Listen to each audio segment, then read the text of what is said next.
순백의 웨딩드레스 자락이 차가운 대리석 바닥에 끌렸다. 한서연은 숨을 몰아쉬며 호텔의 화려하지만 미로 같은 복도를 달렸다. 폐부를 찌르는 듯한 공기는 값비싼 향수와 샴페인, 그리고 만개한 백합의 향기로 가득 차 있었지만 지금 그녀에게는 질식할 것 같은 공포의 냄새일 뿐이었다. 몇 분 전 그녀는 자신의 결혼식장에서 도망쳤다. 신부 대기실의 거울에 비친 자신의 모습, 완벽하게 꾸며졌지만 영혼은 텅 비어버린 그 얼굴을 보는 순간 그녀는 더 이상 이 거대한 사기극의 인형이 될 수 없음을 깨달았다. 이 결혼은 사랑이 아니었다. 그것은 거래였고 그녀는 아버지가 진 빚을 갚기 위해 팔려가는 담보물에 불과했다. 그녀의 약혼자 JH건설의 후계자인 이민혁. 겉으로는 매력적이고 유능한 기업가로 포장되어 있었지만 그 가면 뒤에는 통제 불능의 분노와 잔인한 소유욕이 도사리고 있었다. 서연은 그의 서재에서 우연히 엿본 비서에게 물건을 집어던지며 폭언을 내뱉는 그의 모습을 잊을 수 없었다. 그리고 어젯밤 그녀가 결혼을 망설이는 듯한 기미를 보이자 그는 그녀의 팔목을 부서져라 움켜쥐며 속삭였다. 도망칠 생각 따위는 하지 마. 넌 내 거야. 내 가족도. 그 협박이 그녀를 올감했지만 동시에 그녀 내면의 마지막 남은 생존 본능을 일깨웠다. 그녀는 이대로 지옥으로 걸어 들어갈 수 없었다. 그래서 그녀는 도망쳤다. 하객들의 웅성거림, 경악하는 가족들의 얼굴, 그리고 이 모든 것을 알아차렸을 때 터져나올 이민혁의 분노를 뒤로 한 채 지금 그녀에게 필요한 것은 단 하나, 이 감옥 같은 드레스와 하이힐을 벗어던지고 사라질 수 있는 안전한 장소였다. 하지만 호텔은 이미 이민혁의 사설 경호원들로 가득 차 있을 터였다. 그들은 그녀를 보호한다는 명목으로 감시하고 있었다. 신부님이 저쪽으로 가셨습니다. 빨리 찾아. 멀리서 고함 소리가 들려왔다. 심장이 발밑까지 떨어지는 것 같았다. 그녀는 본능적으로 가장 가까운 비상구 계단으로 방향을 틀었지만 그곳 역시 검은 정장을 입은 남자 2명이 지키고 있었다. 절망감이 밀려왔다. 그녀는 쫓기는 사슴처럼 다시 복도를 내달렸다. 면사포가 머리에서 흘러내려 어깨를 감쌌지만 그것을 고쳤을 여유조차 없었다. 이대로 잡힌다면 그녀의 삶은 정말로 끝장이다. 이민혁은 자신을 거역한 대가가 얼마나 끔찍한지 분명히 보여줄 것이다. 그녀는 무작정 복도의 끝을 향해 달렸다. 그곳은 일반 객실이 아닌 최상위 VIP들만을 위한 펜트하우스 구역이었다. 보안이 훨씬 삼엄할 것이 분명했지만 그녀에게는 다른 선택지가 없었다. 발목이 접질릴 듯 아팠지만 멈출 수 없었다. 제발 단 하나의 문이라도. 그녀는 손잡이를 닥치는 대로 돌려보았다. 잠김, 잠김, 또 잠김. 경호원들의 발소리가 점점 더 가까워지고 있었다. 그들의 거친 숨소리와 무전기 소리가 복도를 울렸다. 그녀는 눈을 질끈 감았다. 이제 끝인가. 바로 그때 복도 가장 안쪽 다른 문들과는 조금 떨어진 곳에 위치한 거대한 검은색 문이 눈에 들어왔다. 로열 펜트하우스. 마지막 희망을 걸고 그녀는 무거운 황동 손잡이를 잡아 돌렸다. 찰칵 소리와 함께 문이 부드럽게 열렸다. 잠겨있지 않았다. 망설일 틈도 없이 그녀는 거대한 드레스 자락을 움켜쥐고 틈새로 몸을 밀어넣었다. 그리고 문이 닫히는 소리가 거의 들리지 않을 정도로 조용히, 하지만 신속하게 문을 닫았다. 그녀는 문에 등을 기댄 채 제발 아무도 이 소리를 듣지 못했기를 바라며 숨을 죽였다. 밖에서 다급한 발소리가 들렸다. 이쪽엔 없어. 아래층을 다시 확인해. 빌어먹을. 그 여자가 대체 어디로 사라진 거야. 회장님이 노발대발하시겠다. 발소리가 점차 멀어졌다. 서연은 몇 분 동안 꼼짝도 하지 않았다. 온몸의 긴장이 풀리면서 다리가 후들거렸다. 그녀는 그대로 주저앉을 뻔했지만 자신이 지금 어디에 들어와 있는지 깨닫고는 간신히 몸을 지탱했다. 그녀는 방금 전까지의 혼란과 공포에서 벗어나 자신이 침입한 공간을 조심스럽게 둘러보았다. 그곳은 일반적인 호텔방이 아니었다. 거대하다는 말로도 부족했다. 바닥부터 천장까지 이어지는 통유리창 너머로 서울의 스카이라인이 한눈에 펼쳐졌고 내부는 최고급 가구와 현대 미술품들로 장식되어 있었다. 그러나 서연의 눈을 사로잡은 것은 그 화려한 장식이 아니었다. 방 한가운데 거대한 원목 테이블에 여러 명의 남자들이 앉아 있었다. 그리고 그들 모두가 방금 막 웨딩드레스를 입고 불쑥 나타난 자신을 믿을 수 없다는 듯한 표정으로 쳐다보고 있었다. 심장이 다시 한번 쿵쾅거리기 시작했다.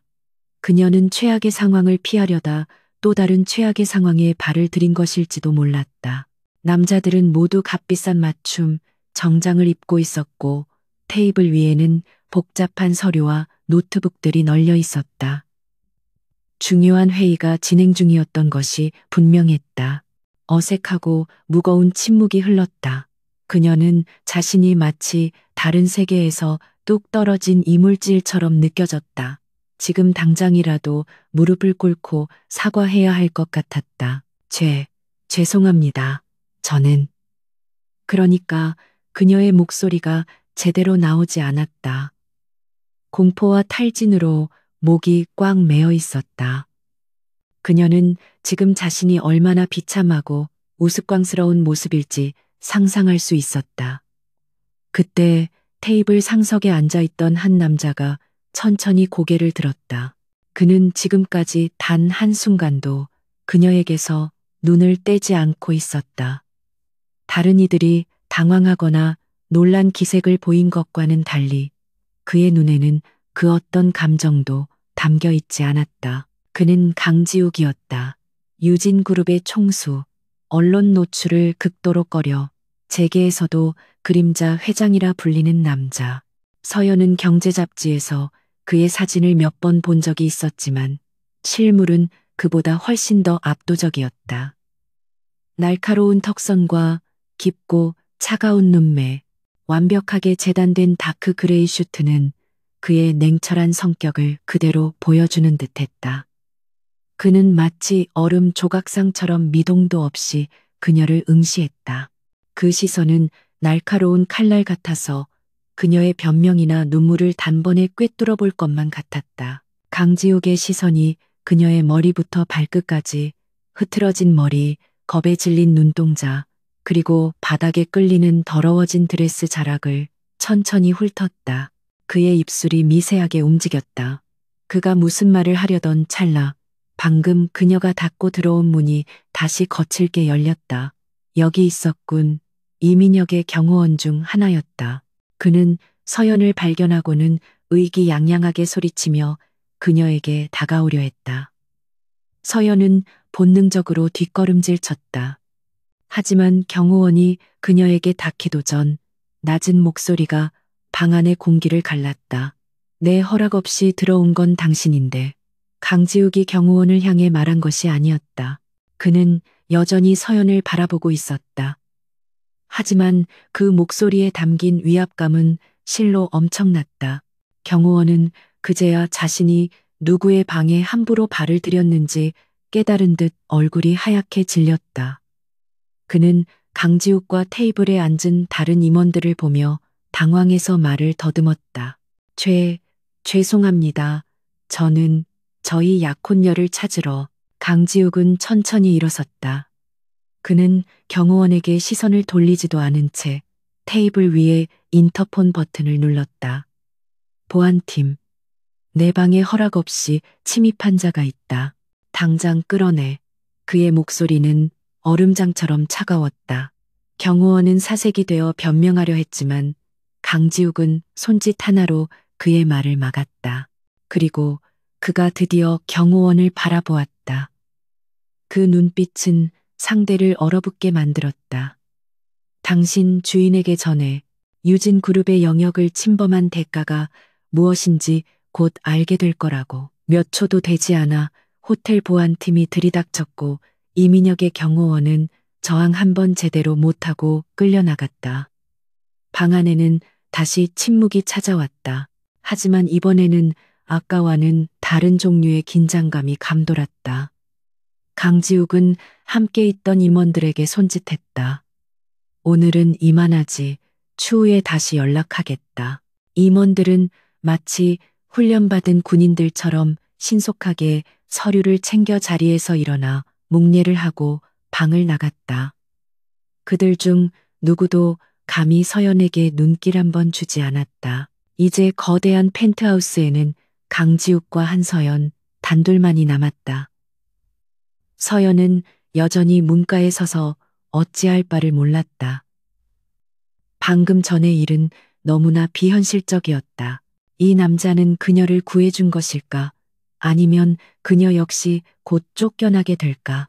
그녀는 자신이 이민혁이라는 호랑이를 피하려다 강지욱이라는 더 무서운 사자의 굴에 들어온 것일지도 모른다는 불길한 예감에 휩싸였다. 그녀는 마른 침을 삼켰다.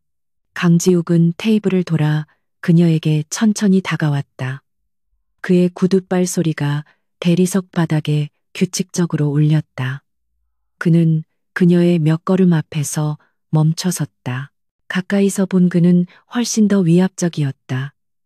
키가 컸고 완벽한 비율의 몸은 슈트 너머로도 단단함이 느껴졌다. 그는 주머니에 한 손을 꽂은 채 여전히 무표정한 얼굴로 그녀를 내려다보았다. 결혼식장에서 도망친 신부라. 그의 목소리는 조롱하는 것 같기도 단순한 사실을 읊는 것 같기도 했다. 이름이 뭐지? 그가 물었다. 그의 질문은 거절을 용납하지 않는 명령처럼 들렸다. 한서연입니다. 그녀는 떨리는 목소리로 간신히 대답했다. 죄송합니다. 정말 들어올 생각은 없었습니다. 쫓기고 있어서 문이 열려 있기에. 그녀는 자신이 무슨 말을 하는지도 모른 채 횡설수설했다. 이 남자 앞에서 거짓말이나 변명은 통하지 않을 것 같았다. 그녀는 그저 진실을 말해야 했다. 강지욱은 그녀의 말을 가로막지 않고 끝까지 들었다. 그의 시선은 여전히 그녀의 눈에 고정되어 있었다. 이민혁. 그가 낮은 목소리로 약혼자의 이름을 내뱉었다. 제2치 건설의 망나니. 그는 이민혁을 알고 있는 듯했다. 어쩌면 단순한 안면을 넘어선 관계일지도 몰랐다. 서연의 가슴이 다시 불안감으로 차올랐다. 만약 이 남자도 이민혁과 한패라면 그녀는 정말로 끝이다. 그녀는 자신도 모르게 한 걸음 뒤로 물러섰다. 그녀의 미세한 움직임을 놓치지 않았다는 듯 강지욱의 한쪽 입꼬리가 희미하게 올라갔다. 비웃음이라기보다는 흥미롭다는 표정에 가까웠다. 날 두려워할 필요는 없어. 한서연 씨, 적어도 지금 당장은. 그가 말했다. 난 내 영역에 무단으로 침입한 불청객은 싫어하지만 이민혁이 내 중요한 회의를 망친 건 더 싫거든. 그는 창가로 걸어가 도시의 야경을 내려다보았다. 그의 넓은 등이 그녀를 향했다. 당신. 그가 유리창에 비친 그녀의 모습을 보며 말했다. 아주 큰 사고를 쳤군. 이민혁은 서울 바닥을 전부 뒤져서라도 당신을 찾아낼 거야. 그리고 당신 가족들도 무사하지 못하겠지. 그의 말은 날카로운 비수처럼 서연의 심장에 밝혔다. 그녀가 가장 두려워하던 부분이었다.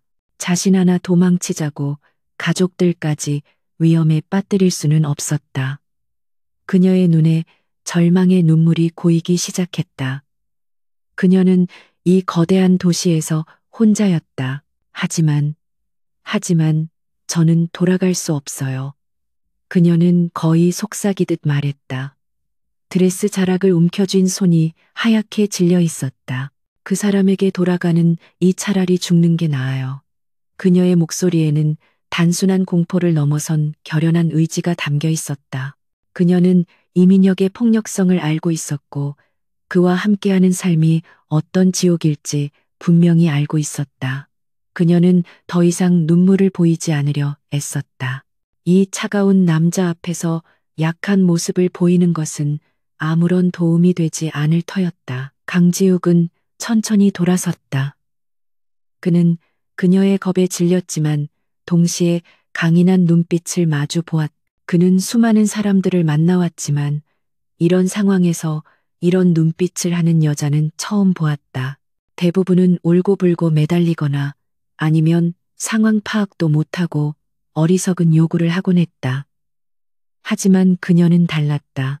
절망의 끝에서 마지막 남은 자존심을 붙들고 있었다. 그는 잠시 생각에 잠긴 듯 했다. 방 안에는 시계 초침 소리만이 유일하게 들렸다. 좋아. 잠시 후 그가 입을 열었다. 서연은 고개를 들었다. 내가 당신을 숨겨주지. 그의 제안은 너무나 뜻밖이었다. 왜요? 그녀는 경계심을 늦추지 않고 물었다. 세상에 공짜는 없었다. 특히나 이런 남자에게는 그는 자신에게 아무런 이득도 되지 않는 일을 할 사람이 아니었다. 이민혁의 분노를 사면서까지 그녀를 도울 이유가 없었다. 강지욱은 마치 그녀의 생각을 읽었다는 듯이 희미하게 웃었다. 이유가 필요한가? 그가 그녀에게 다시 한 걸음 다가왔다. 첫째, 난 이민혁을 아주 싫어하거든. 그 오만한 멍청이가 내 호텔에서 난동을 부리는 꼴을 보니 속이 뒤틀려서 말이야. 둘째, 그의 눈빛이 조금 더 깊어졌다. 당신의 그 눈빛이 마음에 들었어. 모든 것을 잃었지만 아직 부러지지는 않았군. 그는 그녀의 턱을 가볍게 들어올려 자신과 눈을 맞추게 했다. 서연은 그의 차가운 손길에 움찔했지만 그의 시선을 피하지 않았다. 하지만 가장 중요한 이유는 그가 목소리를 낮추었다. 당신이 내게 아주 유용한 패가 될 수도 있겠다는 생각이 들어서야. 이민혁의 가장 치욕스러운 약점. 결혼식장에서 도망친 신부. 서연은 그제야 그의 의도를 어렴풋이 짐작할 수 있었다. 그는 그녀를 동정해서 돕는 것이 아니었다.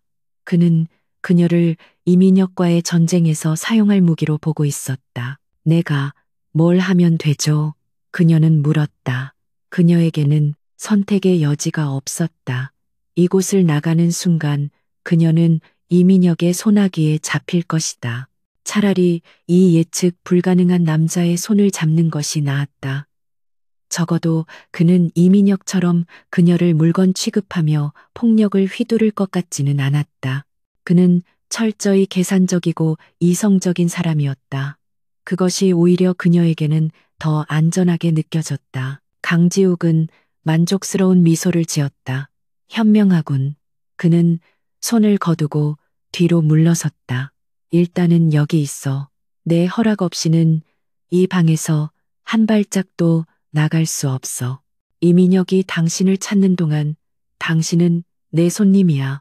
아니, 내 손님이라기보다는 그는 잠시 말을 골랐다.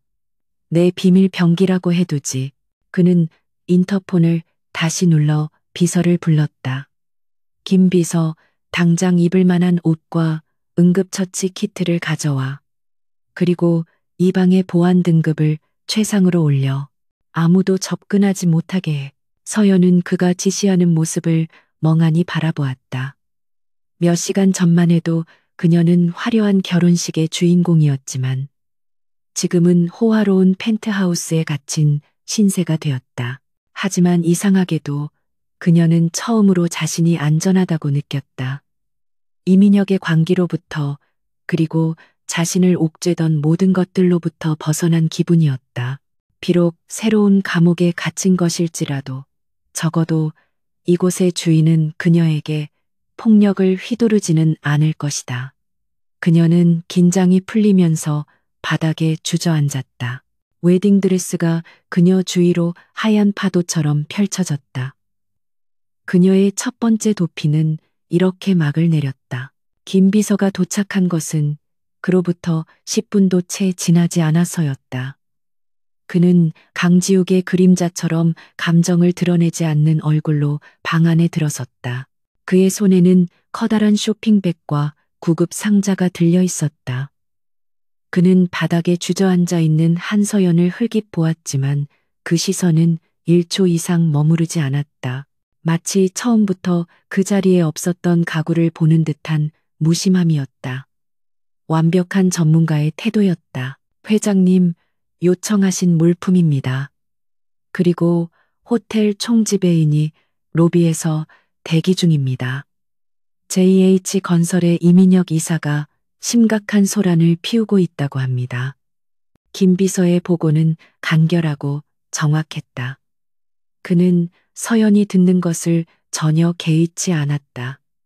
서연은 소란이라는 단어에 심장이 내려앉는 것 같았다. 이민혁의 분노가 벌써 시작된 것이다. 그녀는 이 방 안에 갇힌 것이 천만다행이라는 생각을 애써하며 입술을 깨물었다. 강지욱은 미간을 찌푸렸다. 그는 무질서와 통제 불능을 병적으로 싫어했다. 이민혁은 지금 자신의 영역에서 자신의 중요한 손님들이 오가는 호텔 로비에서 추태를 부리고 있었다. 이것은 유진그룹 전체에 대한 모욕이었다. 총지배인에게는 내가 곧 내려간다고 전해. 그리고 이민혁에게는 10분 주지. 그 안에 호텔에서 나가지 않으면 업무방해 및 기물 파손으로 즉시 경찰을 부르겠다고. 그의 목소리는 여전히 낮고 차가웠지만 그 안에는 얼음 같은 분노가 서려 있었다. 그는 쇼핑백을 서연 쪽으로 가볍게 밀었다. 갈아입어. 그리고 그 드레스는 버려. 그는 수천만 원짜리 웨딩드레스를 마치 오물이라도 되는 듯 쳐다보았다. 이 펜트하우스는 여러 개의 침실로 나뉘어 있어. 김 비서가 안내할 거야. 내가 돌아올 때까지, 그리고 그 이후에도 내 허락 없이는 이 스위트룸 밖으로 한 발짝도 나갈 수 없어. 외부와의 연락도 당연히 금지야. 명심해. 당신은 이제 유령이야. 서연은 말없이 고개를 끄덕였다. 그녀는 지금 반박하거나 질문할 처지가 아니었다. 그녀는 이 남자가 제공하는 불안정한 피난처를 받아들여야만 했다. 김 비서의 안내를 받아 그녀는 스위트룸 안쪽에 작은 침실로 들어갔다. 방은 웬만한 고급 호텔 객실보다 훨씬 넓고 호화로웠지만 그녀에게는 그저 또 다른 세상이었다. 그녀는 욕실로 들어가 문을 잠갔다. 거울에 비친 자신의 모습은 엉망진창이었다. 값비싼 화장은 눈물과 땀으로 번져 흉측하게 얼룩졌고 공들여 올린 머리는 산발이 되어 있었다. 그녀는 기계적으로 웨딩드레스의 복잡한 단추와 지퍼를 풀었다. 수천만 원을 호가하는 최고급 실크와 섬세한 레이스가 바닥에 무력하게 쌓였다. 그것은 그녀의 굴레였고 그녀는 방금 그것을 스스로 벗어던졌다. 쇼핑백 안에는 고급스럽지만 눈에 띄지 않는 검은색 실크 파자마와 편안한 실내복이 들어 있었다. 강지욱의 취향인지 혹은 김 비서의 안목인지는 알 수 없었다. 따뜻한 물이 그녀의 지친 몸을 감쌌다. 그녀는 욕조에 몸을 담근 채 지난 몇 시간을 되돌아보았다. 모든 것이 비현실적인 일의 연속이었다. 이민혁의 소나기에서 벗어났지만 강지욱이라는 더 거대하고 예측 불가능한 미지의 존재에게 붙잡혔다. 그녀는 팔목을 내려다보았다. 어젯밤 결혼을 망설이는 기미를 보였다는 이유로 이민혁이 거칠게 움켜쥐었던 자리가 시퍼렇게 멍들어 있었다. 그가 얼마나 쉽게 폭력적으로 변하는지 보여주는 증거였다. 그녀는 구급 상자에서 연고를 꺼내 조심스럽게 발랐다. 육체적인 고통보다 그 기억이 더 아팠다. 만약 도망치지 않았다면 저 멍은 앞으로 그녀의 일상이 되었을 것이다. 그녀는 눈을 감았다. 적어도 지금은 아니었다. 강지욱은 그녀를 이용하려 하지만 적어도 그는 이성적으로 보였다. 그는 폭력이 아니라 거래를 하는 사람이었다. 서연은 그것이 차라리 낫다고 생각했다. 그녀는 물기를 닦고 새 옷으로 갈아입었다. 강지욱이 펜트하우스로 돌아온 것은 그로부터 약 1시간 뒤였다. 그는 넥타이를 거칠게 풀며 소파에 몸을 던졌다. 그의 표정은 아까보다 훨씬 더 굳어 있었다. 김 비서가 조용히 다가와 코냑 한 잔을 건넸다. 이민혁은 돌아갔습니까? 경찰을 부르겠다고 하자 아버지가 직접 와서 데려가더군. 꼴사납게도. 강지욱은 코냑을 한 모금에 들이켰다. 로비는 엉망이 되어 있었고 몇몇 기물까지 파손된 상태였다. 이민혁은 이성을 잃은 짐승과 다름없었다. 그 자식, 자기 가문의 힘만 믿고 날뛰는군. JH건설이 유진의 영역에서 그런 식으로 행동할 수 있다고 생각하다니. 강지욱은 낮게 으르렁거렸다. 그는 이민혁을 단순한 경쟁사 후계자가 아니라 자신의 질서를 파괴하는 바이러스처럼 여기기 시작했다. 그는 원래 이민혁이나 JH건설 따위에는 큰 관심이 없었다. 그들은 그의 수준에 맞는 상대가 아니었다. 하지만 오늘 이민혁은 선을 넘었다. 회장님, 그래서 그 여성분은 어떻게 하실 겁니까? 김 비서가 조심스럽게 물었다. 그는 강지욱이 이렇게 즉흥적으로, 그것도 정체불명의 여자를 자신의 개인 공간이자 가장 안전한 가옥에 들인 것을 본 적이 없었다. 이것은 언제나 모든 변수를 통제하려 하는 강지욱의 방식이 아니었다. 그녀는 계획에 없던 변수야. 하지만 아주 흥미로운 변수가 될 수도 있지. 이민혁이 저렇게까지 분노하며 이성을 잃는 걸 보니 그녀가 가진 가치는 내가 생각했던 것 이상일지도 몰라. 강지욱의 눈이 차갑게 빛났다. 그는 전략가였다. 그리고 지금 그의 손에는 상대방의 가장 약한 고리 혹은 가장 치명적인 무기가 될 수도 있는 카드가 들어왔다. 이민혁이 그녀를 찾기 위해 무슨 짓이든 할 거라는 건 확실해졌어. 그렇다면 우리가 먼저 움직여야지. 그는 김 비서에게 무언가를 지시하려던 참이었다. 그때 침실 문이 열리고 서연이 걸어 나왔다. 화장을 지운 맨 얼굴은 창백했지만 두려움에 떨던 신부의 모습은 사라지고 없었다. 단정하게 빗어 넘긴 젖은 머리와 몸에 꼭 맞지 않는 헐렁한 실내복 차림의 그녀는 오히려 훨씬 더 강단 있어 보였다. 그녀는 강지욱의 앞에 멈춰섰다. 씻었습니다. 그리고 소란을 피우게 해서 죄송합니다. 그리고 감사합니다. 그녀의 목소리는 작았지만 흔들리지 않았다. 그녀는 자신이 이곳에 머무는 대가를 치러야 함을 분명히 인지하고 있었다. 강지욱은 그녀를 다시 한번 훑어보았다. 값비싼 드레스와 보석을 벗어낸 그녀의 본 모습은 생각보다 날카로웠다. 특히 그녀의 눈, 모든 것을 잃었고 공포에 질렸지만 결코 포기하지 않은 무언가를 갈망하는 듯한 독특한 눈빛이었다. 감사는 필요 없어. 이건 거래니까. 당신은 내가 제공하는 안전에 대한 비용을 지불해야 해. 그가 빈잔을 테이블에 내려놓으며 말했다. 그의 시선은 그녀의 멍든 팔목에 잠시 머물렀다. 이민혁은 미친 개처럼 당신을 찾을 거야.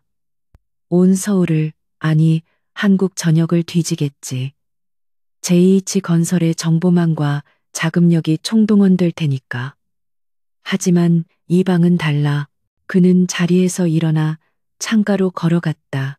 여긴 내 성역이야. 유진그룹의 심장이지. 그 누구도 내 허락 없이는 이 문을 통과할 수 없어. 이민혁은 감히 이곳을 수색할 생각조차 못할 거다. 그는 서연에게 절대적인 안전을 약속하는 동시에 그녀가 자신의 통제하에 있음을 분명히 했다. 그는 천천히 돌아 서연을 마주 보았다. 다시 말하지만 당신을 구한 건 동정심 때문이 아니야. 나는 이민혁을 무너뜨릴 완벽한 기회를 잡은 것뿐이고 당신은 그 열쇠가 될 거야. 이민혁은 당신을 되찾기 위해 무리수를 둘 테고 나는 그 틈을 파고들 거다. 그러니 그의 손가락이 그녀의 턱을 다시 한번 들어 올렸다. 이전보다 조금 더 부드러운, 하지만 여전히 압도적인 손길이었다. 내게 당신의 유용함을 증명해. 당신이 그저 아름다운 드레스를 입고 도망친 겁쟁이 신부가 아니라는 것을. 서연은 그의 시선을 피하지 않았다. 그녀는 이 남자가 자신을 철저히 이용하려 한다는 것을 알았다. 하지만 동시에 이 남자는 자신을 보호해줄 유일한 사람이기도 했다. 그녀는 선택의 여지가 없었다. 아니, 그녀는 이미 선택했다. 이민혁에게 돌아가는 이 남자의 무기가 되는 쪽을. 제가 뭘 할 수 있죠? 그녀가 물었다. 그녀는 대학에서 금융분석학을 수석으로 졸업했지만 이민혁의 집안은 그녀가 자신의 경력을 쌓는 것을 철저히 방해했다. 그들은 순종적인 아내이자 집안의 장식품을 원했을 뿐 똑똑한 파트너를 원한 것이 아니었다. 그녀는 자신의 가치를 증명하고 싶었다. 빼앗겼던 자신의 삶을 되찾고 싶었다. 강지욱은 만족스러운 미소를 지었다. 그는 김 비서에게 눈짓했다. 내일부터 한서연 씨에게 JH건설과 관련된 모든 자료를 가져와. 특히 그들이 지금 유진과 경쟁 입찰 중인 골든 스카이 프로젝트 건을 집중적으로. 그는 다시 서연을 바라보았다. 당신의 전 약혼자가 얼마나 무능하고 오만한지, 그리고 당신이 얼마나 유능한지 한번 볼까. 이 방이 당신의 영원한 피난처가 될지 아니면 새로운 감옥이 될지는 전적으로 당신의 능력에 달렸어. 서연은 숨을 깊게 들이마셨다. 이것은 시험이었다. 그리고 기회였다. 그녀는 더 이상 도망치지 않을 것이다. 알겠습니다. 그녀는 단호하게 대답했다. 제가 가진 모든 것을 보여드리죠. 그녀의 눈에 비친 것은 더 이상 공포가 아니었다. 그것은 차가운 결의와 뜨거운 복수심이었다. 강지욱은 그녀의 그 변화를 흥미롭게 지켜보았다. 그의 불청객은 이제 그의 가장 날카로운 칼이 될 준비를 하고 있었다. 한서연에게 주어진 새로운 일상은 감옥의 그것과 놀랍도록 닮아 있었다. 차이점이 있다면 이 감옥은 숨막히는 서울의 전경을 발 아래에 둔 호화로운 펜트하우스라는 것, 그리고 쇠창살 대신 강지욱이라는 남자의 차가운 규칙이 그녀를 올가매고 있다는 것이었다. 그녀는 잠에서 깨어나는 순간부터 잠드는 순간까지 철저히 감시당했다. 김 비서는 하루 3번 정확한 시간에 식사와 필요한 물품을 가져다 주었지만 그 외의 사적인 대화는 일절 나누지 않았다. 강지욱은 그녀가 이곳에 온 첫날 이후로 이틀 동안 모습을 드러내지 않았다. 그는 유령처럼 자신의 집무실이나 다른 거처에서 유진그룹이라는 거대한 제국을 통치하고 있을 터였다. 서연은 그가 자신을 잊어버린 것은 아닌지, 혹은 그저 변덕으로 거두었다가 곧 버릴 생각은 아닌지 불안해지기 시작했다. 그녀는 이민혁의 분노가 호텔 로비에서 그치지 않았을 것임을 직감하고 있었다. 그리고 그녀의 예상은 정확했다. 강지욱이 부재한 사이 그녀의 유일한 창구는 거실 벽에 걸린 거대한 스마트 TV의 뉴스 채널뿐이었다. JH건설은 공식적으로는 신부의 건강 문제로 결혼식이 연기되었다고 발표했지만 뒤로는 유진그룹이 소유한 호텔의 보안 문제를 맹렬하게 비난하는 기사들이 쏟아져 나오기 시작했다. 익명의 제보자들은 호텔의 서비스가 엉망이 되었고 VIP 고객 정보가 유출되었다는 식의 악의적인 루머를 퍼뜨렸다. 이민혁이 직접 나서지는 않았지만 그의 그림자가 언론을 통해 강지욱의 사업에 압력을 가하고 있었다. 그는 강지욱이 감히 자신의 소유물을 숨겨주었을 리는 없다고 생각하면서도 그날의 수모에 대한 복수로 유진그룹을 흔들고 있었다. JH건설 및 협력사들은 유진호텔과의 모든 기업 행사를 취소하기 시작했다. 이것은 이민혁이 보낼 수 있는 가장 분명한 경고였다. 강지욱의 계획에 차질이 생기기 시작한 것이다. 서연은 이 모든 것이 자신 때문에 벌어진 일이라는 죄책감과 동시에 이민혁의 유치하고 오만한 방식에 대한 경멸감을 느꼈다. 그녀는 더 이상 무력하게 숨어 있는 존재가 되고 싶지 않았다. 그녀는 자신이 강지욱에게 단순한 짐이 아니라 그가 말한 비밀 병기가 될 수 있음을 증명해야만 했다. 그녀는 김 비서가 가져다 준 태블릿 PC를 집어들었다.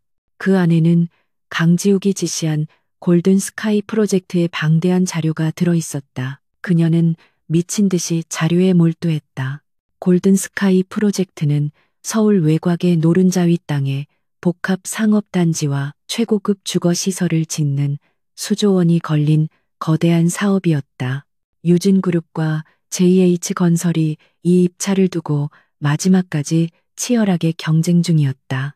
서연은 잠도 잊은 채 커피로 위태로운 정신을 붙잡아가며 JH건설이 제출한 사업 계획서와 재무 구조를 분석했다.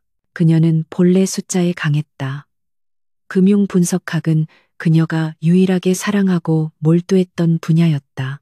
이민혁의 집안은 그녀의 그런 재능을 쓸데없는 것들로 치부하며 억눌렀지만 그녀의 날카로운 분석력은 녹슬지 않았다. 그녀는 자료를 파고들수록 JH건설의 계획이 겉보기에는 화려하지만 어딘가 위태로운 모래성 같다는 느낌을 받았다. 그들의 자금 조달 계획은 지나치게 공격적이었고 너무 많은 레버리지에 의존하고 있었다. 그리고 사흘째 되던 날 밤 그녀는 마침내 그들의 치명적인 아킬레스건을 발견했다. JH건설은 사업 부지 중 일부가 특정 용도로 변경될 것을 기정사실화하고 전체적인 수익률을 계산했다. 그들은 그 지역의 유력 정치인과의 유착 관계를 믿고 해당 부지의 용도 변경 허가가 당연히 나올 것이라 확신하고 있었다. 하지만 서연은 달랐다. 그녀는 대학 시절 환경법과 도시개발 관련 판례를 부전공처럼 파고들었던 경험이 있었다. 그녀는 JH건설이 간과한 혹은 의도적으로 무시한 조항을 찾아냈다. 해당 부지는 수십 년 전 개발 초기 단계에서 지정된 특수환경보호구역과 인접해 있었다. 비록 지금은 그 의미가 퇴색되었지만 법 조항 자체는 유효했다. 만약 이 조항이 다시 수면 위로 떠오른다면 용도 변경은 불가능할 뿐만 아니라 기존 계획의 전면 수정이 불가피했다. JH건설은 이 리스크를 0으로 계산했지만 서연이 보기에 그것은 100에 가까웠다. 그들은 시한폭탄 위에 집을 짓고 있었다. 바로 그때 펜트하우스의 문이 열리는 소리가 들렸다. 사흘 만에 강지욱이 모습을 드러냈다. 그는 평소보다 더 지쳐 보였고 그의 완벽한 슈트에는 희미한 피로감이 어려 있었다. 그는 넥타이를 풀며 거실로 들어서다가 불도 켜지 않은 채 태블릿 빛에 의지해 자료에 몰두하고 있는 서연을 발견했다. 그녀의 주변에는 수십 장의 메모와 계산으로 가득 찬 종이들이 흩어져 있었다. 아직 안 잤나? 그의 목소리는 무미건조했지만 놀라움이 아주 약간 섞여 있었다. 그는 그녀가 겁에 질려 침실에서 나오지 못하고 있을 것이라 예상했다. 하지만 서연은 그의 예상을 완전히 뒤엎었다. 그녀는 천천히 고개를 들었다. 충혈된 눈이었지만 그 안에는 광적인 열기와 확신이 가득했다. 찾았어요. 그녀의 목소리는 갈라져 있었지만 힘이 있었다. JH건설의 치명적인 결함, 그들이 스스로 무너질 구멍을요. 강지욱은 미간을 좁혔다. 그는 자신의 최고 전략팀도 명확한 해답을 찾지 못한 문제를 이 여자가 사흘 만에 찾아냈다는 것을 믿기 어려웠다. 말해봐. 그는 소파에 앉는 대신 그녀의 맞은편에 섰다. 서연은 숨을 골랐다.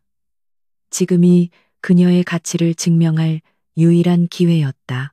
그녀는 떨리는 손으로 태블릿을 들어 그에게 자신의 분석 자료를 보여주었다. JH건설은 골든스카이 부지의 3구역 용도 변경을 확신하고 있습니다. 그들의 자금 조달 계획 전체가 이 변경안이 통과된다는 가정하에 세워져 있죠. 하지만 이건 그녀는 법률 조항 하나를 화면에 띄웠다. 도시계획법 제117조 특수환경보호구역 인접지에 대한 개발 제한 조항입니다. 그들은 이 조항을 무시했어요. 만약 우리가 이 조항을 공론화시킨다면 용도 변경은 즉각 보류될 겁니다. 그녀는 말을 이어갔다.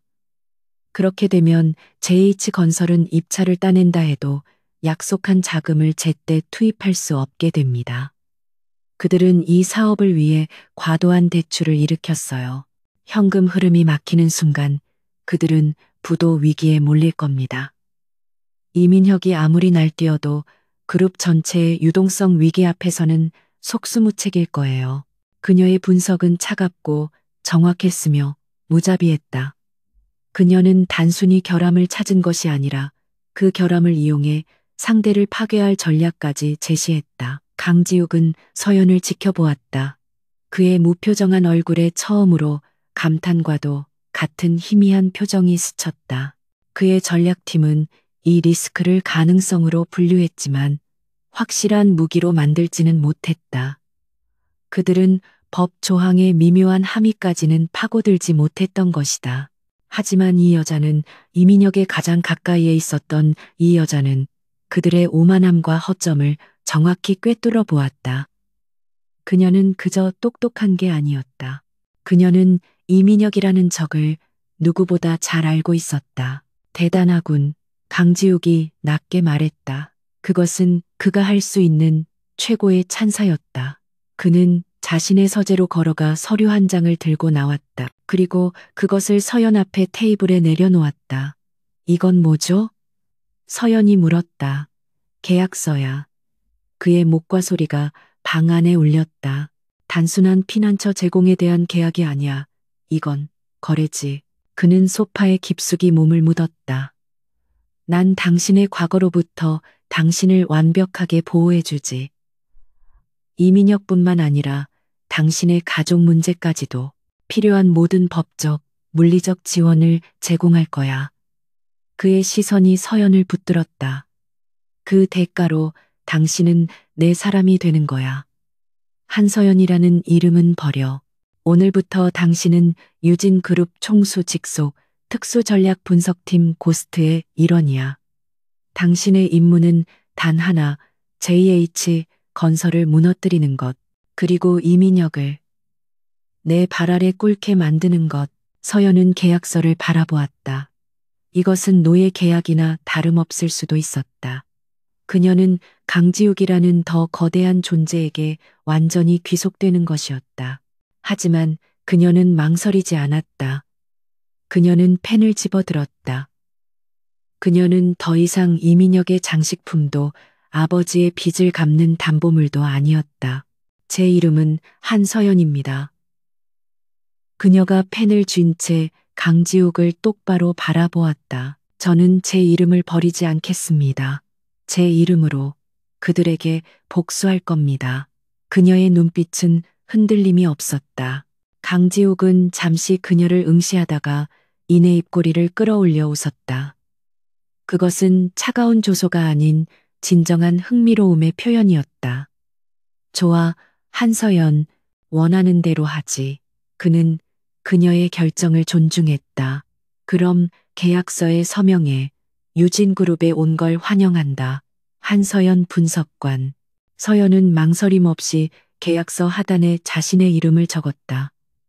이것은 도피가 아닌 전쟁의 시작이었다. 한서연의 새로운 삶은 펜트하우스의 호화로운 침실이 아닌 강지욱의 개인 서재와 연결된 작은 비밀 사무실에서 시작되었다. 그곳은 창문 하나 없었지만 유진그룹의 모든 데이터베이스에 접근할 수 있는 최첨단 보안 시스템과 수십 개의 모니터로 가득 차 있었다. 그녀는 더 이상 숨어있는 신부가 아니었다. 그녀는 강지욱의 비공식 전략 분석가 한서연 분석관이 되었다. 그녀의 존재는 김 비서를 제외하고는 유진그룹 내 그 누구에게도 알려지지 않았다. 강지욱은 그녀가 계약서에 서명한 다음 날 아침 자신의 핵심 전략팀을 소집했다. 서연은 그 회의에 참석하라는 지시를 받았다. 그녀가 편안하지만 단정한 비즈니스 캐주얼 차림으로 회의실에 들어섰을 때 방 안의 공기는 순간적으로 얼어붙었다. 그곳에는 김 비서를 포함해 유진 그룹의 가장 날카로운 두뇌로 불리는 3명의 임원이 더 있었다. 그들은 모두 40대 후반에서 50대 초반의 남성들로 수십 년간 강지욱의 곁을 지키며 유진 제국을 건설한 1등 공신들이었다. 그들의 시선은 노골적인 경멸과 의심으로 가득 차 있었다. 그들은 서연을 회장님이 잠시 변덕으로 데리고 노는 어린 여자 정도로 취급했다. 그들에게 그녀는 결혼식장에서 도망친 신부라는 가십기사의 주인공일 뿐, 이 치열한 전쟁터와도 같은 회의실에 감히 발을 들일 존재가 아니었다. 특히 박 기획조정실장은 콧방귀를 뀌며 대놓고 강지욱에게 불만을 표했다. 회장님, 지금 저희는 그룹의 사활이 걸린 프로젝트를 논의 중입니다. 이런 외부인을, 그것도 JH건설과 관련된 임무를 참석시키는 것은 보안상 심각한 문제가 될 수 있습니다. 그의 말에는 서연이 언제든 이민혁에게 돌아가 정보를 팔아넘길 수 있는 배신자라는 의미가 담겨 있었다. 서연은 입술을 깨물었지만 아무 말도 하지 않았다.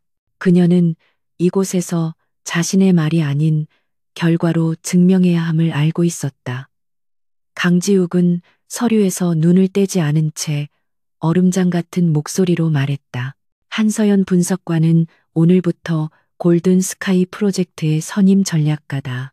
박 실장의 보안 의식이 그렇게 투철하다면 JH건설의 허술한 사업 계획서나 먼저 제대로 검토했어야지. 그의 차가운 질책에 박 실장의 얼굴이 불그락푸르락해졌다.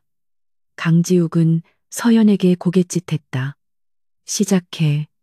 모든 시선이 그녀에게로 쏠렸다.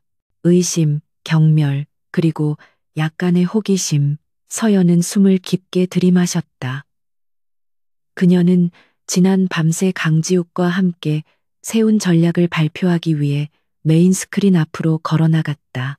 그녀의 목소리는 처음에는 미세하게 떨렸지만 데이터를 짚어내고 논리를 전개하기 시작하면서 점점 더 단단하고 확신에 차게 변했다. 여러분은 JH건설의 법적 리스크를 단순한 변수로 취급하셨습니다. 하지만 이것은 변수가 아니라 그들의 자금줄을 끊어버릴 수 있는 기폭 장치입니다. 그녀는 자신이 찾아낸 환경법 조항을 스크린에 띄웠다. 우리가 직접 이 문제를 제기할 필요는 없습니다.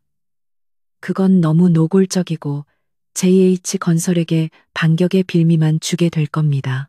그녀의 전략은 임원들이 생각했던 것보다 훨씬 더 교묘하고 치밀했다. 1단계, 그녀가 손가락 하나를 폈다. 이 자료를 가장 명망있지만 자금난에 시달리는 환경단체에 익명으로 제보합니다. 동시에 기업 비리를 전문적으로 파헤치는 소규모 독립 언론사의 관련 데이터를 흘립니다. 중요한 것은 이 두 곳이 서로 연결되어 있다는 사실을 몰라야 한다는 겁니다. 우리는 그저 공익 제보자가 되어 불씨를 던져주기만 하면 됩니다. 회의실은 조용해졌다. 임원들은 그녀의 대담함에 놀란 듯했다.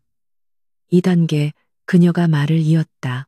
여론이 형성되고 환경단체가 법적 대응을 준비할 때쯤 유진그룹은 입찰위원회에 공식적으로 사업 부지의 법적 안정성에 대한 질의서를 발송합니다. 우리는 경쟁사로서 당연한 우려를 표명하는 것뿐입니다. 이것은 JH건설에 대한 직접적인 공격이 아니라 사업의 투명성을 요구하는 정당한 절차로 비칠 겁니다. 그녀는 마지막으로 임원들을 둘러보았다. 그들의 눈에는 더 이상 경멸이 남아있지 않았다. 대신 혼란과 경탄이 섞인 복잡한 표정이 떠올랐다. 이 두 가지 조치만으로도 입찰위원회는 프로젝트를 전면 재검토할 수밖에 없습니다. JH건설은 자신들의 가장 큰 약점이 만천하에 드러나는 동시에 자금 조달 계획에 즉각적인 차질을 빚게 될 겁니다. 이민혁은 이 사태를 수습할 능력이 없습니다. 발표가 끝나고 무거운 침묵이 흘렀다. 강지욱이 먼저 입을 열었다. 이해 있나? 아무도 대답하지 못했다. 그녀의 계획은 완벽했다. 위험 부담이 적고 효과는 치명적이었다. 강지욱은 박 실장을 바라보았다. 박 실장은 오늘부터 한 분석관의 지시를 따라 1단계 실행은 박 실장이 직접 맡도록. 그것은 사실상의 명령이었고 동시에 서연에게 힘을 실어주는 선언이었다. 작전은 즉각 실행되었다. 며칠 만에 서연이 예측한 그대로 일이 진행되었다. 푸른 강지킴이라는 작은 환경단체가 골든 스카이 부지의 환경 파괴 가능성을 제기하며 기자회견을 열었다.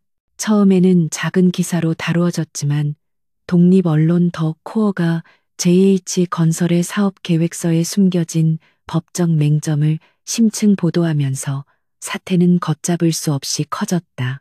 여론이 들끓기 시작했고 정치권에서도 문제를 주목하기 시작했다. 그리고 결정적인 한 방. 유진그룹 법무팀이 공식적으로 입찰위원회에 질의서를 발송하자 위원회는 긴급회의를 소집한 끝에 골든스카이 프로젝트 입찰 절차를 잠정 중단한다고 발표했다. JH건설의 주가는 하루 만에 20% 가까이 폭락했다. 그룹 전체가 휘청거렸다. 이 모든 소식을 자신의 호화로운 사무실에서 접한 이민혁은 처음에는 사태의 심각성을 깨닫지 못했다. 그는 늘 그랬듯 돈과 권력으로 모든 것을 무마할 수 있다고 믿었다. 고작 환경단체 놈들 몇 명한테 돈 좀 쥐어주고 기자들 입이나 막아 뭘 꾸물거리는 거야. 그는 부하 직원들에게 고함을 질렀다. 하지만 이번에는 달랐다.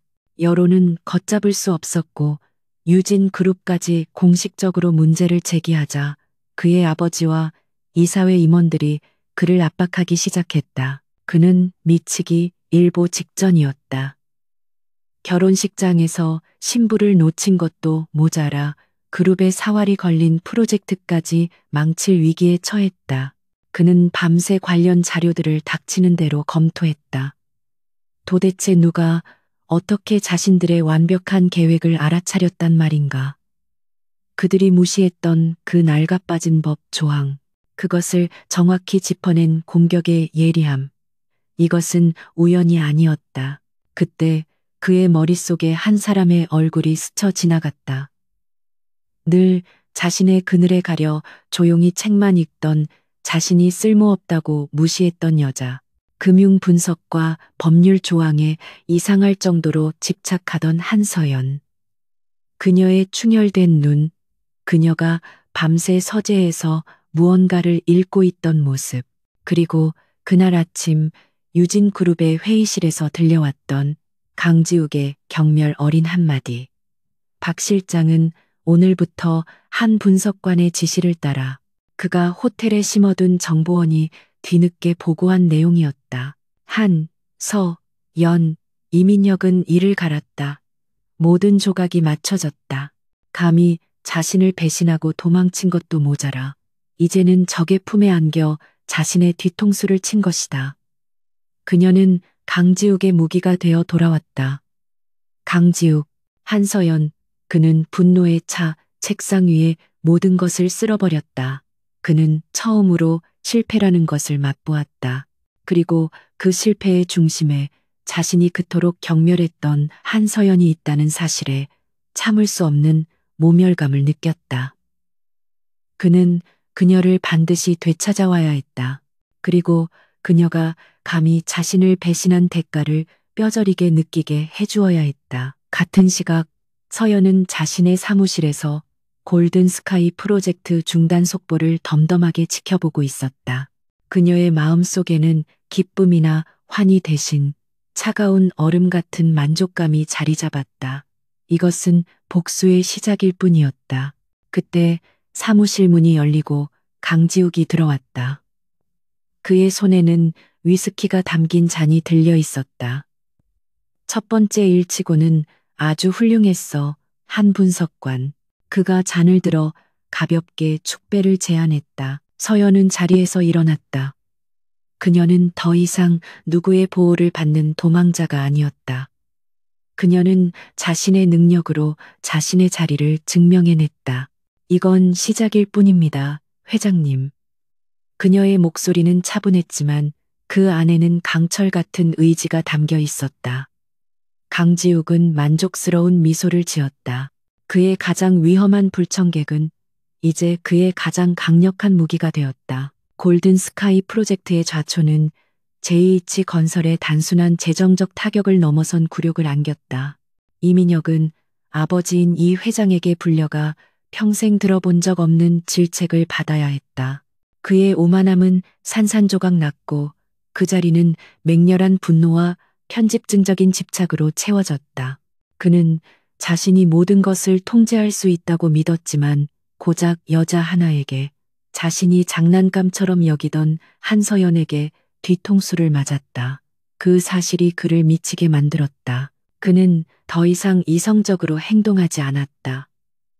강지욱의 유진그룹을 시장에서 공격하는 것은 이미 물 건너간 일이었다. 유진은 너무 거대했고 JH건설은 이미 유동성 위기에 대한 소문으로 휘청거리고 있었다. 이민혁은 자신의 실패를 만회할 유일한 방법은 문제의 근원을 제거하는 것이라 판단했다. 그는 한서연을 되찾아야 했다. 그것은 더 이상 결혼을 위한 것이 아니었다. 그것은 처절한 응징이자 자신의 짓밟힌 자존심을 되찾는 유일한 길이었다. 이민혁은 자신의 공식적인 경호팀 대신 뒤에서 은밀하게 처리하던 해결사들을 불렀다. 돈으로 움직이는 법 따위는 안중에 없는 거친 자들이었다. 유진그룹 펜트하우스. 그 여자 한서연이 거기에 있어. 강지욱 그놈이 숨기고 있다. 그는 탁자에 거액의 현금이 든 돈가방을 던졌다. 무슨 수를 써서라도 그녀를 데려와. 상처 하나쯤은 상관없어. 아니, 차라리 겁에 질려 아무 생각도 못하게 만들어. 그의 눈은 광기로 번들거렸다. 그의 무모한 계획이 진행되는 동안 강지욱과 한서연의 관계에도 미묘한 변화가 생기고 있었다. 강지욱은 더 이상 그녀를 비밀 사무실에만 가둬두지 않았다. 그는 그녀의 분석 능력이 JH 건설을 무너뜨릴 핵심임을 인정했다. 그는 그녀를 유진그룹 본사의 가장 보안 등급이 높은 전략 회의실로 불렀다. 물론 철저한 보안과 김비서의 밀착 경호를 동반한 이동이었다. 이민혁은 코너에 몰렸어. 그리고 코너에 몰린 쥐는 더 격렬하게 발악하지. 강지욱이 본사 최상층 외부와 완벽하게 차단된 그의 집무실에서 말했다. 그는 창밖을 내다보며 시장에서 JH건설의 주가를 조작하려는 이민혁의 유치한 시도들을 보고받고 있었다. 그의 다음 수는 예측하기 쉬워. 그는 이성적인 판단을 잃었으니까. 그는 당신을 노릴 거야. 한서연 분석관. 서연은 그의 말에 침을 삼켰다. 펜트하우스는 안전했지만 그녀가 강지욱의 무기로서 계속 기능하기 위해서는 결국 밖으로 나와야 했다. 그녀는 두려웠지만 동시에 기묘한 해방감을 느꼈다. 강지욱은 그녀를 단순한 보호 대상이 아니라 자신과 함께 전장에 나선 파트너로 대하고 있었다. 그가 절 노린다면 그건 그가 그만큼 절박하다는 뜻이겠죠. 그리고 우리는 그 절박함을 이용해야 합니다. 맞아. 강지욱이 돌아섰다. 그의 눈이 그녀를 꿰뚫어 보았다. 그래서 오늘 밤 우리는 그에게 미끼를 던질 거다. 서연의 눈이 커졌다. 무슨 말씀이시죠? 이민혁은 당신이 펜트하우스에 숨어 있다는 것까지는 알지만 당신이 내 본사 건물까지 자유롭게 드나든다는 사실은 모를 거야. 그는 지금쯤 유진 호텔 주변에 자신의 쥐새끼들을 풀어놓았겠지. 강지욱의 계획은 대담했다. 그는 이민혁의 해결사들이 서연을 납치하기 위해 움직일 것을 예측했다. 그리고 그들의 움직임을 역으로 이용하여 이민혁이 불법적인 납치를 사주했다는 현장 증거를 잡아낼 생각이었다. 당신을 위험에 빠뜨리는 것처럼 들리겠지. 그가 그녀의 불안한 시선을 읽고 말했다. 하지만 당신은 내 가장 중요한 자산이야. 완벽하게 통제된 상황에서 진행할 거다. 김 비서와 내 최고 보안팀이 그림자처럼 움직일 거야. 서연은 망설였다. 이것은 그녀의 목숨을 거는 도박이었다. 하지만 그녀는 이민혁의 소나기에서 벗어난 순간부터 이미 모든 것을 걸었다. 하겠습니다. 그녀가 단호하게 말했다. 그를 끝장낼 수만 있다면. 강지욱의 입가에 차가운 미소가 번졌다. 그는 그녀의 그런 점이 마음에 들었다. 부러질지언정 휘어지지 않는 강인함. 그날 밤 작전이 시작되었다. 서연은 평소처럼 강지욱의 방탄세단을 타고 본사 건물을 나섰다. 겉보기에는 평범한 퇴근길처럼 보였지만 차량 내부에는 김 비서가 동승했고 앞뒤로는 정체를 숨긴 보안팀 차량들이 거리를 두고 따르고 있었다. 그들은 일부러 이민혁의 감시망에 걸려들기 쉬운 경로를 택했다. 아니나 다를까 몇 개의 교차로를 지나자 수상한 검은색 밴 2대가 그들의 차량을 뒤쫓기 시작했다. 걸려들었습니다. 김 비서가 낮은 목소리로 보고했다. 강지욱은 펜트하우스의 상황실에서 모든 CCTV와 보안팀의 바디캠 영상을 실시간으로 지켜보고 있었다. 계획대로 A 지점으로 유인해 A 지점은 유진그룹이 소유한 현재는 비어있는 구시가지의 한 물류 창고였다. 그곳은 사방이 트여 있고 모든 진입로가 강지욱의 통제하에 있었다. 서연이 탄 차량이 물류 창고로 방향을 틀자 검은색 밴들이 속도를 높였다. 그들은 이것이 함정일 거라는 생각은 꿈에도 하지 못한 채 목표물이 스스로 외진 곳으로 들어가는 것을 보고 흥분했다. 차량이 창고 안으로 들어서는 순간 뒤따르던 밴 2대가 앞뒤를 막아섰다. 육중한 최고의 남자들이 쇠 파이프와 전기 충격기를 들고 차에서 내렸다. 한서연, 순순히 내려. 그럼 목숨만은 살려주지. 그들 중 우두머리로 보이는 자가 소리쳤다. 김 비서가 서연을 차 안쪽으로 밀어 넣으며 방어 자세를 취했다. 바로 그때 닫혀 있던 창고에 거대한 철문이 굉음을 내며 내려왔고 사방에서 수십 개의 눈부신 조명이 동시에 켜졌다. 매복해 있던 강지욱의 보안팀이 순식간에 그들을 포위했다. 함정이다. 남자들이 당황하여 소리쳤다. 하지만 이미 늦었다. 강지욱의 보안팀은 군사작전을 방불케 할 만큼 일사불란하게 움직였다. 그들은 격투 전문가들이었다. 이민혁의 해결사들은 제대로 저항 한 번 못하고 순식간에 제압당했다. 모든 상황은 서연이 예측했던 것보다 훨씬 더 신속하고 압도적으로 종료되었다. 모든 것이 정리되었을 때 창고의 2층 관제실에서 한 남자가 천천히 걸어 내려왔다. 강지욱이었다. 그는 처음부터 현장에 와 있었다. 그는 자신의 가장 중요한 미끼를 멀리서 지켜볼 만큼 어리석지 않았다. 그는 제압당해 바닥에 엎드려 있는 남자들 앞을 지나쳐 방탄세단으로 다가갔다. 김 비서가 문을 열자 서연이 창백하지만 단호한 표정으로 그를 마주 보았다. 강지욱은 아무 말 없이 그녀를 위아래로 훑어보았다. 다친 데는 없나? 그의 목소리는 평소처럼 낮고 무감정했지만 그 안에는 미세한 안도감이 섞여 있었다. 네, 괜찮습니다. 서연이 대답했다. 그녀는 그가 이곳에 직접 와 있다는 사실에 놀랐다. 그는 그녀를 단순한 자산 이상으로 생각하고 있었다. 적어도 절대로 잃어서는 안 될 중요한 존재로. 좋아. 강지욱은 고개를 끄덕였다. 그는 김 비서에게 지시했다. 이자들, 그리고 이들이 이민혁과 통화한 모든 기록, 계좌 이체 내역까지 확보해. 내일 아침 언론과 검찰에 동시에 터뜨릴 거다. 그는 돌아서서 서연에게 손을 내밀었다. 이제 돌아가지. 끝내야 할 일이 남았으니. 서연은 그의 손을 잡고 차에서 내렸다. 그의 손은 차가웠지만 이상하게도 든든했다. 그녀는 그들의 관계가 단순한 계약이나 거래를 넘어섰음을 깨달았다. 그것은 함께 위험을 통과한 자들만이 공유할 수 있는 전략적인 신뢰이자 침묵의 이해였다.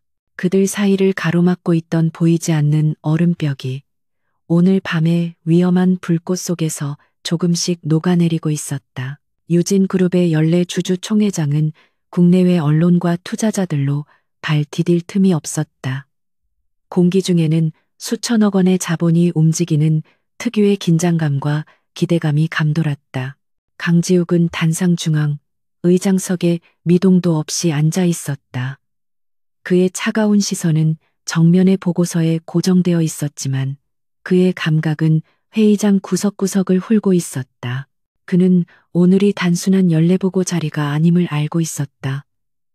오늘은 그가 짜놓은 거대한 체스판의 마지막, 즉 체크메이트를 선언하는 날이었다. 회의가 예정대로 진행되고 재무 보고가 이어지던 평온한 순간 회의장 뒤편에서 거친 목소리가 정적을 깼다. 의장, 긴급 동의안을 발의합니다. 모든 시선이 그곳으로 쏠렸다. JH 건설의 이 회장이었다. 그는 강지욱의 아버지와도 연이 있었던 원로 주주 중 하나였고 그의 옆에는 도끼가 가득 오른 눈에 이민혁이 서 있었다. 강지욱의 경호팀이 그들을 제지하려 했지만 이 회장은 주주의 권리를 외치며 마이크를 움켜잡았다. 강지욱 의장은 유진그룹을 이끌 자격이 없습니다.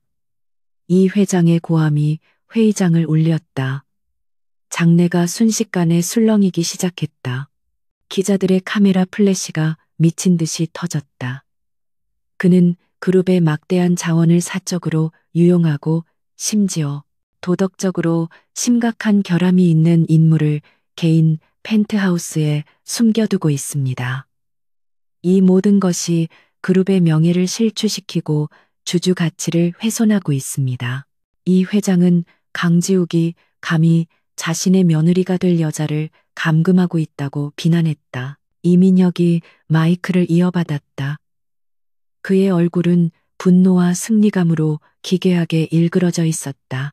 그는 지난밤의 납치 시도 실패가 강지욱의 함정이었음을 깨달았지만 오히려 그것을 역이용하기로 했다. 그는 강지욱이 약혼녀를 빼돌린 파렴치한이라는 프레임을 씌우려 했다. 강지욱 회장이 숨기고 있는 여자는 바로 제 약혼녀 한서연입니다. 그는 권력을 이용해 남의 여자를 빼앗고 그녀를 이용해 JH건설을 부당하게 공격했습니다. 그의 연기는 처절했다. 그는 피해자 코스프레를 하며 강지욱을 부도덕한 약탈자로 몰아갔다. 이런 자가 어떻게 유진의 리더가 될 수 있습니까? 저는 강지욱 의장의 해임안을 공식적으로 발의합니다. 주주들은 충격에 빠졌다. 유진그룹의 황제 강지욱에 대한 해임안 발의. 그것은 쿠데타나 다름없었다. 모든 시선이 강지욱에게로 향했다.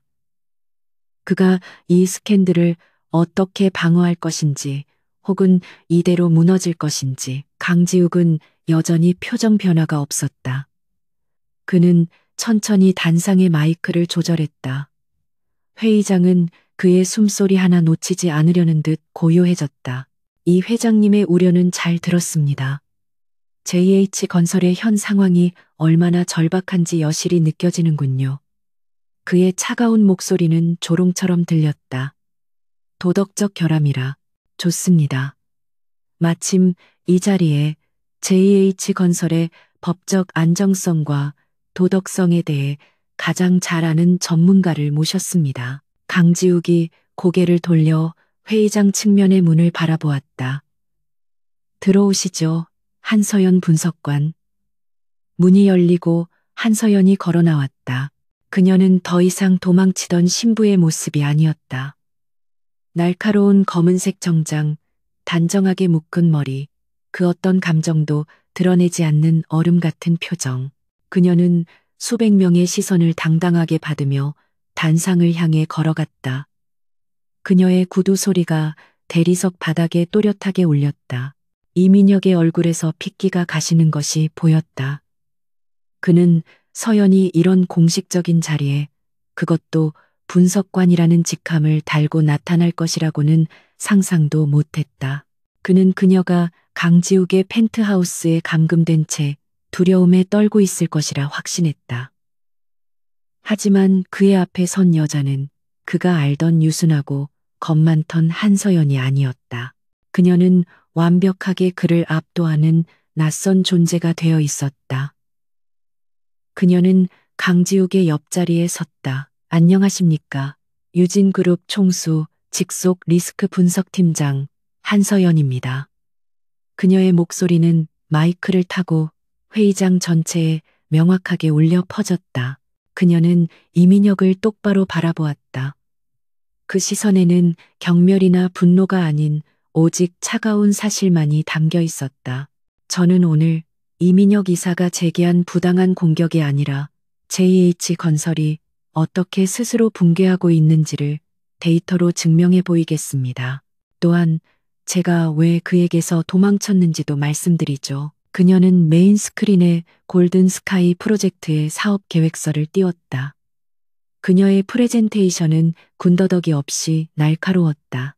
JH건설은 입찰 과정에서 해당 부지의 용도 변경이 불가능함을 명시한 환경법 제117조를 고의로 누락했습니다.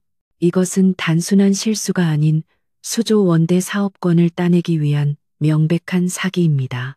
그녀는 관련법 조항과 JH건설의 내부 보고서, 그녀가 결혼 전 우연히 보았던를 비교 분석한 자료를 제시했다. 이것만으로도 JH건설은 입찰 자격 박탈은 물론 사기 혐의로 막대한 소송에 휘말리게 될 것입니다.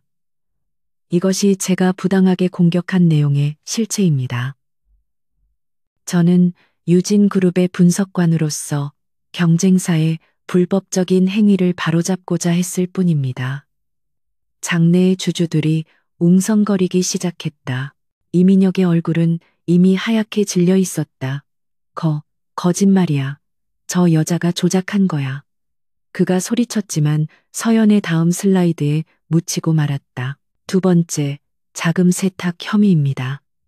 스크린에는 복잡한 자금 흐름도가 나타났다. JH건설은 골든스카이 프로젝트의 하청업체로 위장한 다수의 유령 회사를 설립했습니다.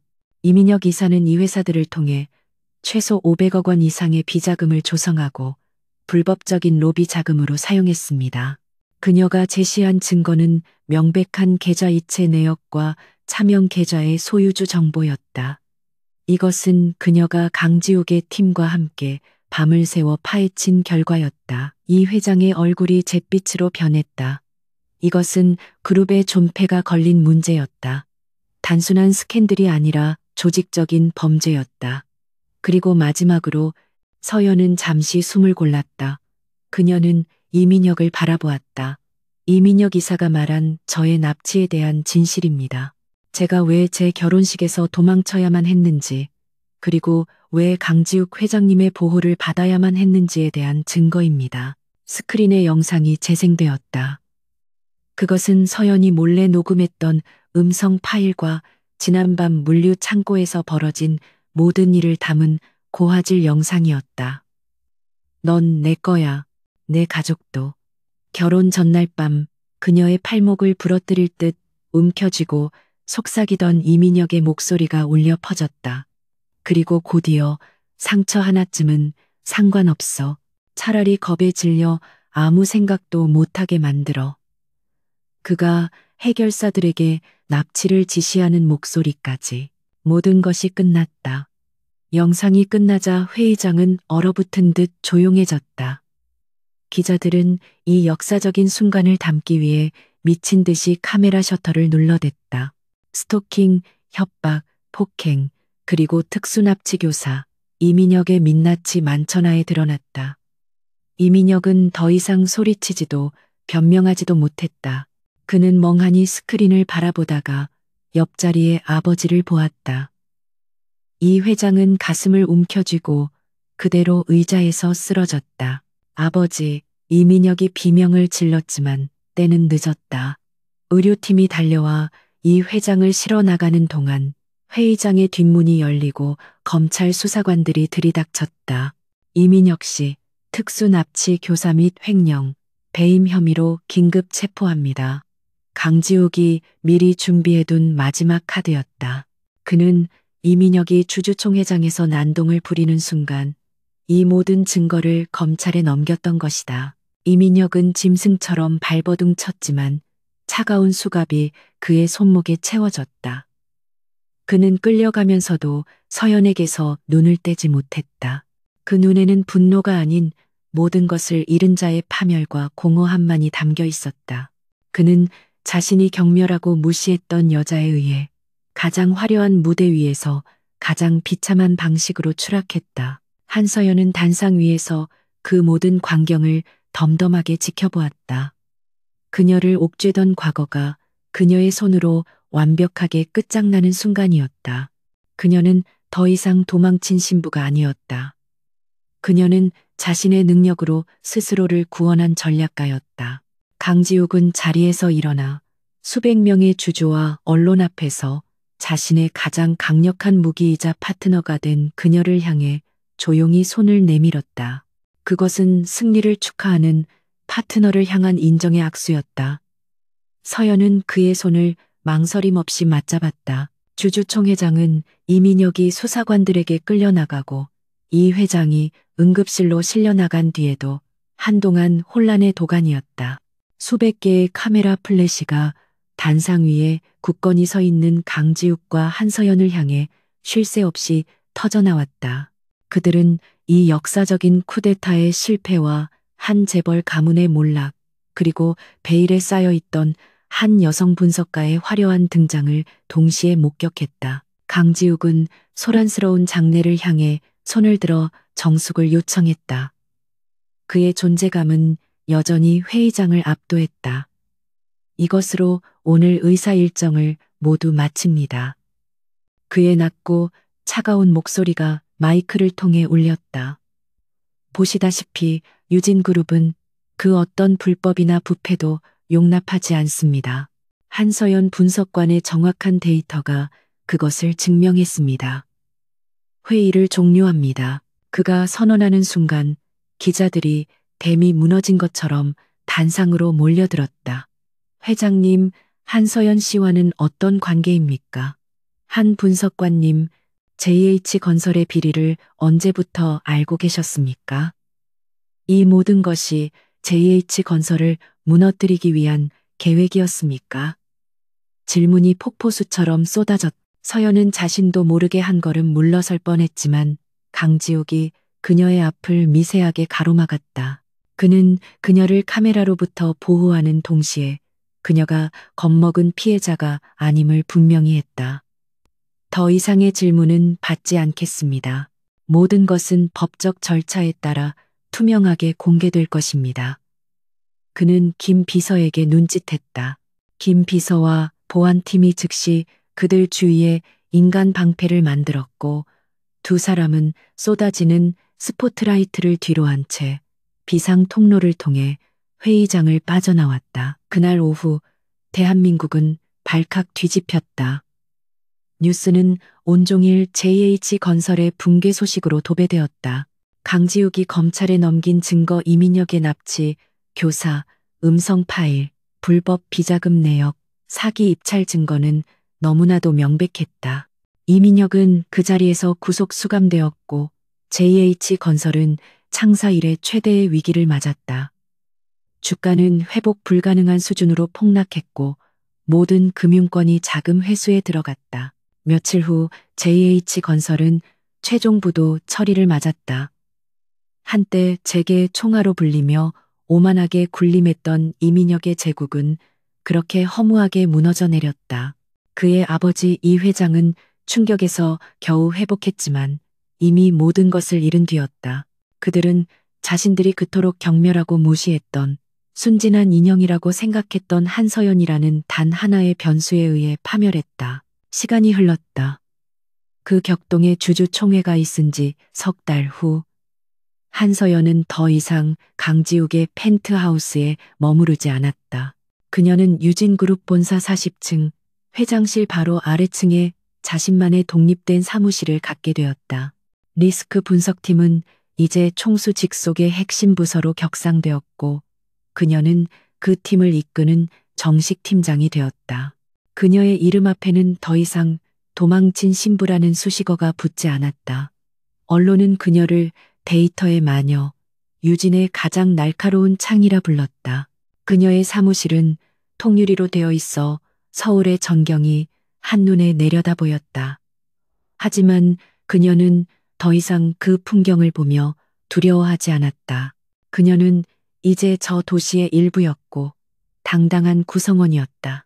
그녀는 결혼식장에서 도망치던 날 입었던 값비싼 드레스 대신 간결하고 세련된 비즈니스 정장을 입고 있었다.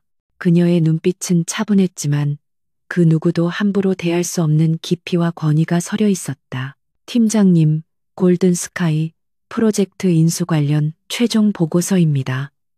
한 직원이 긴장한 얼굴로 서류를 내밀었다. 그녀는 서류를 꼼꼼히 검토하며 날카로운 질문을 던졌다. 법적 리스크는 완전히 해소되었습니까? 환경단체와의 협의는 어떻게 진행되고 있죠? 우리는 JH건설의 실수를 반복하지 않을 겁니다. 그녀의 지시는 명확하고 단호했다. 회의실을 나서던 그녀는 복도에서 박 기획조정실장과 마주쳤다. 한때 그녀를 외부인이라 부르며 대놓고 경멸했던 남자였다. 그는 이제 서연을 보자 90도로 허리를 숙였다. 한 팀장님, 다음 분기 전략 회의 자료 미리 검토를 좀 부탁드려도 되겠습니까? 그의 태도는 완벽한 존경 혹은 그 이상의 경외심을 담고 있었다. 서연은 가볍게 고개를 끄덕였다. 알겠습니다. 오후까지 보내주십시오. 그녀는 자신의 힘으로 모든 편견을 깨부순 것이다. 그날 저녁 그녀의 사무실로 인터폰이 울렸다. 강지욱이었다. 잠시 올라오지. 그의 목소리는 여전히 낮았지만 예전과 같은 얼음장 같은 냉기는 느껴지지 않았다. 서연은 보고서를 들고 엘리베이터를 타고 펜트하우스로 향했다. 그곳은 더 이상 그녀의 감옥이나 피난처가 아니었다. 그곳은 그녀의 첫 번째 전쟁터였고 이제는 그와 전략을 논의하는 사령부가 되었다. 그녀가 도착했을 때 강지욱은 창가에 서서 야경을 내려다보고 있었다. 그가 그녀를 처음 만났던 바로 그 자리였다. 하지만 지금 두 사람의 관계는 완전히 달라져 있었다. 왔나 그가 돌아보았다. 그의 손에는 위스키 대신 가벼운 와인잔 2개가 들려 있었다. 그는 잔 하나를 그녀에게 건넸다. 오늘부로 골든스카이 프로젝트는 공식적으로 유진의 소유가 됐어. 보고받았습니다.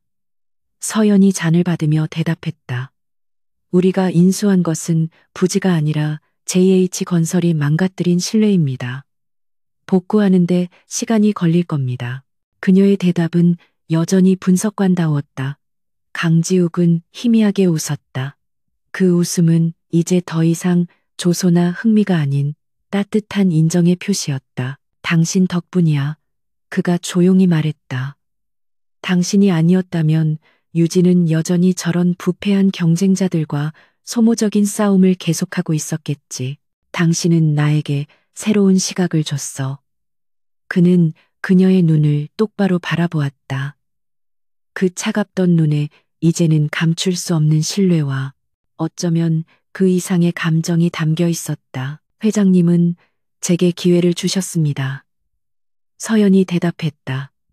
제가 도망자가 아니라 전사로 살 수 있는 기회를요.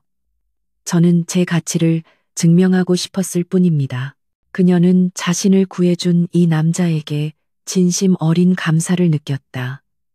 그는 그녀를 이용했지만 동시에 그녀를 성장시켰고 결국에는 그녀를 자유롭게 했다. 당신과의 계약은 끝났어, 한서연. 강지욱이 문득 말했다. JH건설은 무너졌고 당신은 완벽한 복수를 이뤘지. 당신은 이제 완전히 자유야. 어디로든 갈 수 있어. 내가 준 이 자리, 이직함에 얽매일 필요도 없어. 그는 그녀에게 마지막 선택권을 주었다. 그녀를 속박했던 모든 것으로부터의 완전한 해방. 서연은 잠시 그를 바라보았다. 그리고 그녀는 창밖의 야경으로 시선을 돌렸다. 수천 개의 불빛이 별처럼 빛나고 있었다. 그녀는 그 도시를 보며 더 이상 도망칠 곳을 찾지 않았다. 자유. 그녀가 나지막이 말했다. 저는 이미 자유롭습니다. 회장님, 제 자유는 도망치는 곳에 있는 게 아니더군요. 제 두 발로 당당히 서 있는 이곳에 있었습니다. 그녀는 다시 강지욱을 바라보았다. 그녀의 눈은 그 어느 때보다 맑고 강하게 빛났다. 저는 떠나지 않습니다. 제 복수는 끝났지만 제 일은 이제 시작입니다. 아직도 이 도시에는 우리가 바로잡아야 할 잘못된 계약들이 많이 남아 있으니까요. 그녀는 그에게 잔을 가볍게 들어 보였다. 강지욱은 그녀의 대답을 기다렸다는 듯이 깊고 부드러운 미소를 지었다.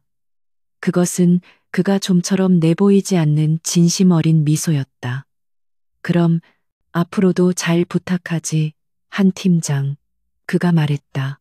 그녀는 고개를 저었다. 아니요, 회장님. 그녀의 입가에도 당당한 미소가 걸렸다. 앞으로는 파트너로서 잘 부탁드립니다. 두 사람의 잔이 부딪히며 맑은 소리를 냈다. 펜트하우스의 거대한 창밖으로 서울의 밤이 그 어느 때보다 밝게 빛나고 있었다. 결혼식장에서 도망친 신부는 이제 없었다. 재벌 총재의 방에 우연히 뛰어들었던 겁에 질린 여인도 없었다. 그곳에는 오직 냉철한 재벌 총재와 그와 동등하게 어깨를 나란히 하는 유능한 파트너 한서연만이 서 있을 뿐이었다. 두 사람의 새로운 새벽이 밝아오고 있었다.